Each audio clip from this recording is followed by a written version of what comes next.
যে কোন সমষ্টিত কোন প্ৰাৰ্থীয়ে শেষবাৰৰ বাবে হাঁহি মাৰিছে আৰু কোন প্ৰাৰ্থী জয়লাভ কৰিছে আমি ফুল পেটৰ জৰিয়তে এইখিনি মুহূৰ্তত দৰ্শকসকলক দিবলৈ চেষ্টা কৰিম। এই তথ্য উল্লেখ কৰিছোঁ পুনৰবাৰ যে নিউ গুৱাহাটীত বিজেপিৰ প্ৰাৰ্থী ডিপ্লু ৰঞ্জন শৰ্মাৰ জয়লাভ ইতিমধ্যে তেওঁ জয়লাভ কৰিছে আৰু ৪৭,৪৩৭টা ভোটৰ ব্যৱধানত জয়লাভ ডিপ্লু ৰঞ্জন শৰ্মাৰ। ঠিক একেদৰে ধেমাজিত ডাক্তৰ ৰণোজ পেগুৰ ৩২,০৪৮টা ভোটত জয়লাভ কৰিছে। মাজুলীত বিজেপিৰ প্ৰাৰ্থী ভুৱন গামৰ জয়লাভ ৩৫,১৬২টা ভোটৰ ব্যৱধানত জয়লাভ কৰিছে ভুৱন গামে।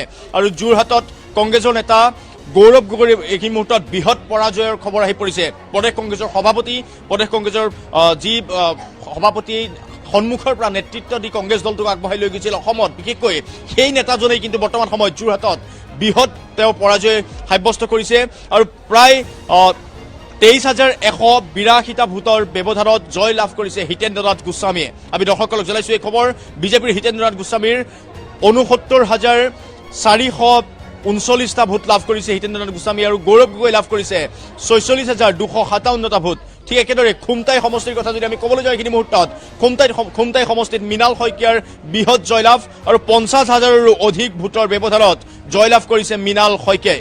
গোৱালপাৰা পশ্চিমত বিজেপিৰ প্ৰাৰ্থী পবিত্ৰ ৰাভাৰ জয়লাভ এইখিনি মুহূৰ্তত আমি খবৰ আহি পৰিছে আমাৰ হাতলৈ। আমি শেহতীয়া তথ্য দিবলৈ চেষ্টা কৰিছোঁ দৰ্শকসকলক আৰু ৩৫,০০০ ভোটৰ ব্যৱধানত জয়লাভ কৰিছে পবিত্ৰ ৰাভাই। গহপুৰ সমষ্টি ঠিক একেদৰেই আমি যদি খবৰ দিবলৈ যাওঁ গহপুৰ সমষ্টিত শেহতীয়া তথ্য আমাৰ হাতলৈ আহি পৰিছে। গহপুৰ সমষ্টিৰ বিজেপি প্ৰাৰ্থী উৎপল বৰাৰ জয়লাভ আমি এইখিনি মুহূৰ্তত আমাৰ হাতলৈ তথ্য আহি পৰিছে। ৫০,৬১৩টা ভোটত জয়লাভ কৰিছে উৎপল বৰাই। বিহালীত বিজেপিৰ মুনীন্দ্ৰ দাসৰ জয়লাভ এইখিনি মুহূৰ্তত আমাৰ হাতলৈ তথ্য আহিছে। ৬০,০০০ৰো অধিক ভোটৰ ব্যৱধানত জয়লাভ কৰিছে মুনীন্দ্ৰ নাথ দাসে। আৰু চিচি বৰগাঁও একেদৰে যদি আমি ক'বলৈ যাওঁ চিচি বৰগাঁও সমষ্টিত বিজেপিৰ প্ৰাৰ্থী নৱগঠিত চিচি বৰগাঁও আৰু এই নৱগঠিত চিচি বৰগাঁৱত প্ৰথমবাৰৰ বাবে বিধায়ক হিচাপে জয়লাভ কৰিছে জীৱন গগৈ। ৩৫,৫১০টা ভোটৰ ব্যৱধানত জীৱন গগৈ জয়লাভ কৰিছে। আৰু ঠিক একেদৰে মাহমৰাত বিজেপিৰ প্ৰাৰ্থী সুৰুজ দিহিঙীয়াৰ জয়লাভ আমি এইখিনি মুহূৰ্তত তথ্য আহি পৰিছে আমাৰ হাতলৈ। ১৬,০৩১টা ভোটত জয়লাভ কৰিছে সুৰুজ দিহিঙীয়াই। ডুমডুমাত বিজেপিৰ প্ৰাৰ্থী ৰূপেশ গোৱালৰ বৃহৎ জয়লাভ আমি এইখিনি মুহূৰ্তত আমাৰ হাতলৈ তথ্য আহি পৰিছে। ডুমডুমাত ৫৩,৯৪৩টা ভোটৰ ব্যৱধানত জয়লাভ কৰিছে ৰূপেশ গোৱালাই। মধ্য গুৱাহাটীত ঠিক একেদৰে আমি যদি ক'বলৈ যাওঁ যে জেনজিৰ যি প্ৰাৰ্থী আছিল বা নৱপ্ৰজন্মৰ যিগৰাকী প্ৰাৰ্থী আছিল কুংকি চৌধুৰী, সেই কুংকি চৌধুৰী কিন্তু এইখিনি মুহূৰ্তত পৰাজয়ৰ খবৰ আহি পৰিছে আমাৰ হাতলৈ। মধ্য গুৱাহাটী সমষ্টিত বিজয় গুপ্তাৰ জয়লাভ আৰু মন্দিয়াত বৃহৎ জয়লাভ কৰিছে TMCৰ প্ৰাৰ্থী শ্বেৰমান আলীয়ে। অৰ্থাৎ তৃণমূল কংগ্ৰেছৰ প্ৰথমগৰাকী প্ৰাৰ্থী এই মুহূৰ্তত অসমত তেওঁ জয়লাভ কৰা দেখিবলৈ পোৱা গৈছে। সেয়া হৈছে মন্দিয়া সমষ্টিৰ যি শ্বেৰমান আলী, সেই শ্বেৰমান আলীয়ে বৰ্তমান সময়ত ১৭,০০০ৰো অধিক ভোটত জয়লাভ কৰিছে। আমি জনাইছোঁ এই খবৰ। চমৰীয়াত নিশ্চিত জয়ৰ দিশে কংগ্ৰেছৰ প্ৰাৰ্থী ৰেকিবুদ্দিন আহমেদৰ দ্বাদশ ৰাউণ্ডলৈ মুঠ ৪১,৩২৭টা ভোটত অগ্ৰগতি আহমেদৰ। ৰঙিয়াত নিশ্চিত জয়ৰ দিশে বিজেপিৰ প্ৰাৰ্থী ভৱেশ কলিতাৰ, বিজেপিৰ প্ৰাক্তন সভাপতি ভৱেশ কলিতাৰ এইখিনি মুহূৰ্তত জয় নিশ্চিত হৈ পৰিছে। আৰু উল্লেখ কৰিছোঁ পুনৰবাৰ যে ষষ্ঠদশ ৰাউণ্ডলৈকে ২৪,৭৮৩টা ভোটত অগ্ৰগতি লাভ কৰিছে ভৱেশ কলিতাই। ঠিক একেদৰে আমি যদি ক'বলৈ যাওঁ বিশ্বনাথত বিজেপিৰ প্ৰাৰ্থী পল্লৱ লোচন দাসৰ অগ্ৰগতি এইখিনি মুহূৰ্তত আমাৰ হাতলৈ তথ্য আহি পৰিছে। আমি উল্লেখ কৰিছোঁ পুনৰবাৰ যে ঠিক একেদৰে নৱগঠিত ৰঙানদী সমষ্টিত জয়ন্ত খাউণ্ডৰ বিৰুদ্ধে বৃহৎ ভোটৰ ব্যৱধানত জয়লাভ কৰিছে ঋষিৰাজ হাজৰিকাই। ঠিক একেদৰেই আমি যদি কওঁ নাওবৈচা সমষ্টি ঠিক একেধৰণৰ ফলাফলেই দেখিবলৈ পোৱা গৈছে। কিন্তু নাওবৈচা সমষ্টিৰ যি আসন সেই আসনখন কিন্তু এই মুহূৰ্তত কংগ্ৰেছৰ হাতলৈ যোৱা দেখিবলৈ পোৱা গৈছে। কংগ্ৰেছৰ প্ৰাৰ্থী জয়প্ৰকাশ দাসে সেই আসন লাভ কৰিছে। যি অগপ বিজেপিৰ যি মিত্ৰজোঁটৰ প্ৰাৰ্থী আছিল বসন্ত দাস, সেই বসন্ত দাস বৰ্তমান সময়ত পৰাজয় হোৱাৰ খবৰ আহি পৰিছে আমাৰ হাতলৈ। শেহতীয়া খবৰ আমি দৰ্শকসকলক জনাইছোঁ এই খবৰ ইটোৰ পিছত সিটো আমাৰ হাতলৈ বিগ ব্ৰেকিং এইখিনি মুহূৰ্তত আহি পৰিছে।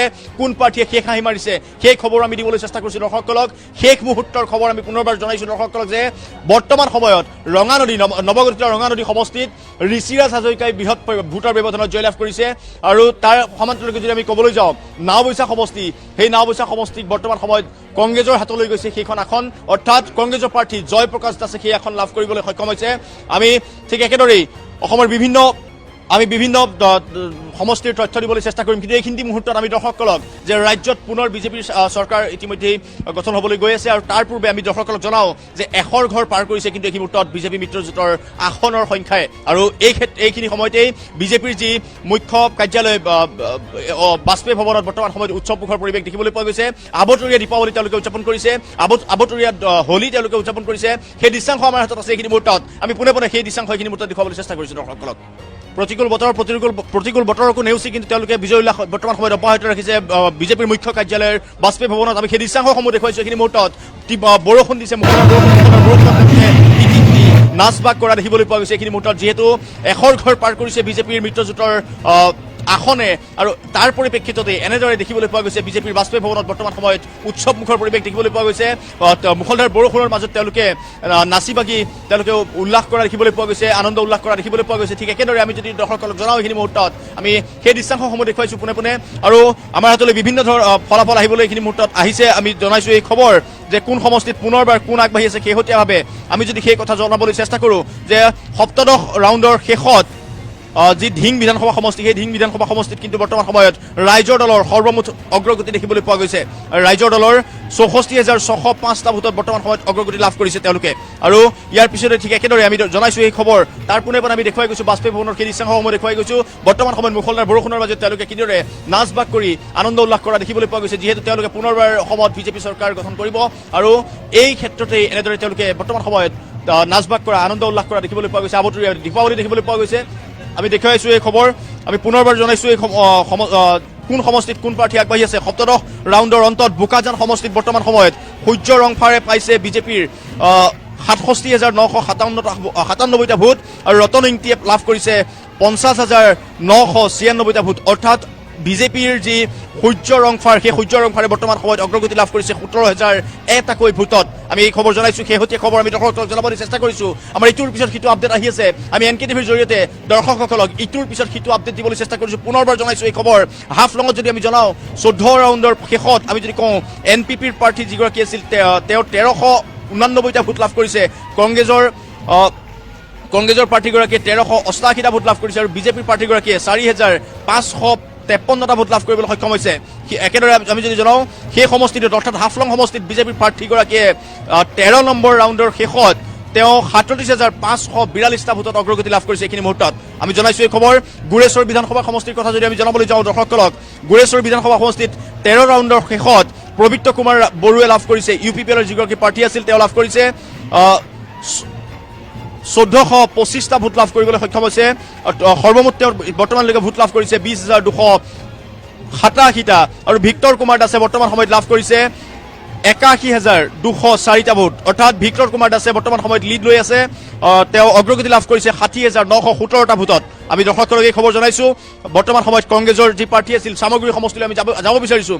চামগুৰি সমষ্টিত তানজিল হুছেইনে লাভ কৰিছে 1,20,035টা ভোট, আৰু বিজেপিৰ প্ৰাৰ্থী অনিল শইকীয়াই লাভ কৰিছে 28,004টা ভোট। অৰ্থাৎ কংগ্ৰেছৰ প্ৰাৰ্থী তানজিল হুছেইনে বৰ্তমান সময়ত 74,031টা ভোটত বৰ্তমান সময়ত অগ্ৰগতি লাভ কৰিছে। আমি জনাইছোঁ ঠিক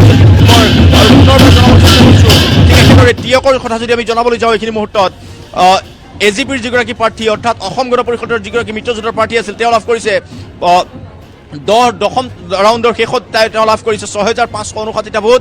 কংগ্ৰেছৰ প্ৰাৰ্থীগৰাকীয়ে লাভ কৰিছে 4,788টা ভোট, আৰু AGP বৰ্তমান সময়ত অৰ্থাৎ মিত্ৰজোঁটৰ প্ৰাৰ্থীগৰাকী বৰ্তমান সময়ত অগ্ৰগতি লাভ কৰিছে 1,771টা ভোটৰ ব্যৱধানত। অৰ্থাৎ 10ম ৰাউণ্ডৰ এই ফলাফল আমি জনাবলৈ দৰ্শকসকলক চেষ্টা কৰিছোঁ। আমি জনাইছোঁ এই খবৰ।